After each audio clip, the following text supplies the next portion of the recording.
Bloodstained, Curse of the Moon is yet another example of a classic franchise doomed to obscurity being revitalized and returning to form for the current generation. Ever since Konami decided to stop being good, beloved series like Metal Gear, Silent Hill, and Castlevania have faded away over the years. But as demonstrated, we now live in an era where longtime fans can often create better games than the companies themselves. Case in point, Bloodstained, a Castlevania-inspired Kickstarter series under a different name. Kind of like Mighty No. 9, only it doesn't make me sad. I had known about this project for a while now, but only that they were making a Symphony of the Night-inspired game called Ritual of the Night. What I didn't know was that they were also making a Classicvania game as part of a Kickstarter goal, and the moment I saw it, my eyes lit up. First Mega Man, then Sonic, and now Castlevania 2? I was stoked. And now that I've fully completed it, I can say with near certainty that this may very well be the best classic Castlevania game to date, or at least the most accessible. Being 8-bit, it of course borrows elements from the NES trilogy, but mainly from Castlevania 3, Dracula's Curse. Even the names are similar. The color palettes are just as bright as always, if not a bit more vibrant this time around. And the level of detail put here is pretty astounding. The parallax scrolling for backgrounds is just as eye-catching as ever, and the subtle details thrown in help areas feel less empty and establish their own identity. No two stages feel alike here, and most of them are entirely original. For example, the opening level, rather than having the traditional orange and brown blocks from the first few games, takes place at a train station with a lot of green complementing the red character sprite. Level 2 starts out similar to Mad Forest, but later turns into an ice level when you go underground. Level 3 is this cool temple with sand everywhere. Level 4 is a castle. Level 5 is a pirate ship like in Rondo of Blood with weather conditions. There's this crazy factory, a library, the big castle at the end, and even a bonus level set in a hellish inferno. For such a small game, they crammed in as much as they could, and those efforts always go a long way for me. The same goes for the music. Castlevania is a series known for its catchy gothic tunes, and Curse of the Moon does it justice by laying in the same vein of Castlevania 3's Japanese sound font. All of the themes deliver their own emotion while still revolving around the consistent theme that you're on this big and exciting adventure with grim undertones. Levels 2, 3, 5, 7, and the final boss music are my favorites. With the presentation as high quality as it is, it pleases me to say that the gameplay follows suit. Like in Dracula's Curse, the main attraction here is being able to play as 4 different characters with their own unique traits. You start out with Zangetsu, whom I originally thought was going to be the token Belmont character with a whip, but instead he uses a short sword with lower range and faster attack speed. Depending on your character, different sub-weapons will fall out of the various lanterns that you hit, which have graciously been color-coded, with purple dropping abilities and orange dropping weapon energy. Unfortunately, if you pick up a different sub-weapon by mistake, there's no way to pick it back up like in Rondo of Blood, but I didn't find this to be as big of a hindrance as before, as the game throws plenty of these at you throughout each level and typically gives you the best one before a specific challenge. If there are aerial enemies up ahead, then there's probably a sub-weapon nearby that has a mid-air attack. Zangetsu has 3 at his disposal: the Firebomb, which is this game's equivalent to the Holy Water, a chain that moves diagonally upward, and an ability that temporarily doubles your attack damage. Miriam is the second character that you meet at the end of Stage 1. With access to a long-ranged whip, she's the closest thing we have to a Belmont, but she also has a slightly higher jump and a slide maneuver, each used for accessing different parts of a stage. Now, the slide isn't nearly as useful as, say, in Mega Man 3, where you can spam it. Once you use it, you can't move until the animation is over, so it's pretty situational when it comes to combat, but it definitely has its moments. Her sub-weapons include the classic throwing dagger, an upward triple shot, a boomerang, and a giant axe that feels great to swing. One thing I really like is how they extended the duration of the whip's hitbox. In the other games, if you swung too early, you would often miss the enemy entirely. But here, as long as your whip is out, everything will take damage if it makes contact. And I think that that's an appropriate leniency to have. Alfred, the Alchemist, is the third playable character. And while he is technically the weakest, he has some incredibly powerful spells. The default fire shield blocks most projectiles and damages all enemies within contact for nearly 8 seconds. This can be a lifesaver for avoiding knockback, which,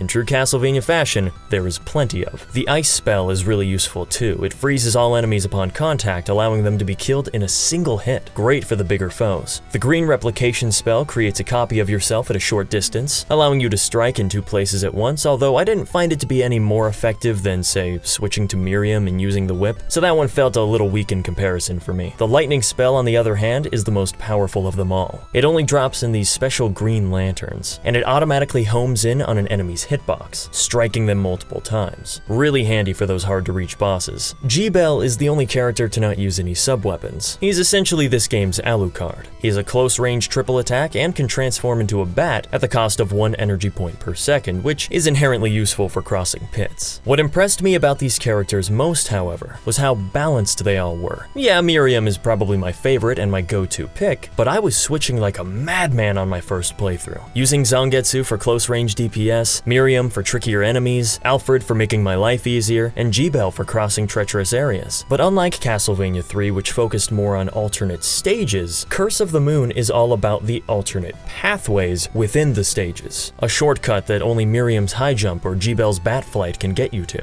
An enemy that requires Alfred's fire shield or freezing spell to get past. Or a gap that can only be traversed by turning into a bat. These options are presented throughout the entire game, and add to the overall variety and polish that Curse of the Moon is brimming with. And while we're technically not on our way to Dracula's castle fighting mummies and skeletons, the atmosphere and overall game feel is still very Castlevania. But it wouldn't be a Castlevania-style game without some diabolical boss fights to top off the experience. This is always something that impresses me with games. The fact that they're able to make a new roster of bosses that all feel distinct from one another, don't feel like rehashes of past fights, and are all difficult while still being fun and fair, is astounding to me. One minute you're fighting a train ghost, a flying turtle, a pile of gold coins, a two-headed dragon, and whatever this thing is. One of my favorites has to be Bloodless. You have to use her umbrellas as steps in order to reach her, or as cover from her full screen attack. But because you can stun them by landing a hit, you can plan your attacks out accordingly and choose where to execute them, granting a larger sense of control over the fight for skilled players. I also really like the final boss. You start off inside of a church-like castle against a fairly tame first form, but then move to the top floor for a climactic and powerful second form, accompanied by a fantastic musical track. The secret final boss against the cursed Zangetsu was also really fun. Aside from being fast-paced and hectic, it has this really cool gimmick of using your allies to survive certain attacks. Although, I do feel like they could have pushed these final forms a little further. While thematically creative, they didn't challenge me quite as much as I would have hoped. In fact, Curse of the Moon on the whole isn't nearly as difficult as the source material that it's emulating. Castlevania 3 is leagues more challenging than what I had to go through here. Not to say that's a bad thing, mind you. What Curse of the Moon exchanges frustration for is balance and accessibility. You have 4 different characters at your disposal for most of the game who provide a lot of variation in how the stages are completed, and you can switch among them with the push of a button, which, by the way, is a huge improvement over its predecessor. Not to mention they have their own individual health bars, so if you're about to die on one character, you can switch over to a different one and keep progressing. But even if you happen to die, you don't actually lose a life. The character that you are playing as will temporarily be put out of commission until all 4 characters are dead. Then you lose a life and restart at the last checkpoint. This partner system is the sole reason why I didn't get a single game over while using multiple characters. Part of that can be chalked up to me being a veteran player, but this is definitely one of the easier games when it comes to the classic Vanias. Now don't get the wrong idea, this game isn't easy by any means. In fact, there's a little self-imposed challenge that you can do with a Zangetsu only run. When you meet your allies, you don't actually have to pick them up. You can walk right past and move on without their help, or kill them to inherit a new ability. A mid-air slash, charge shot, double jump, and a sprint maneuver. For anyone who thought this game was too easy the first time, I highly recommend they give this mode a shot. The game changes from choosing the right character to suit the upcoming challenge to overcoming obstacles by using the bare minimum. And it feels a lot more like the first Castlevania, where it was just you on this quest. Zangetsu can't take all of those fancy shortcuts or turn into a bat to skip tricky sections, and you don't have 4 different health bars to cycle through. Once you die, you lose a life, making game overs way more prevalent. But never does it feel unfair. Every time I took a hit, it was because I messed up or rushed in without thinking. The game caters to fans of both classic Vania styles, those who appreciate the little details and multiple characters to add variety, and those who are simply looking for a raw adventure where it's one guy on a mission. With brilliant color choice, a stellar soundtrack, fair difficulty, and remarkable attention to detail, Bloodstained Curse of the Moon is a great game for the price and a worthy successor to the name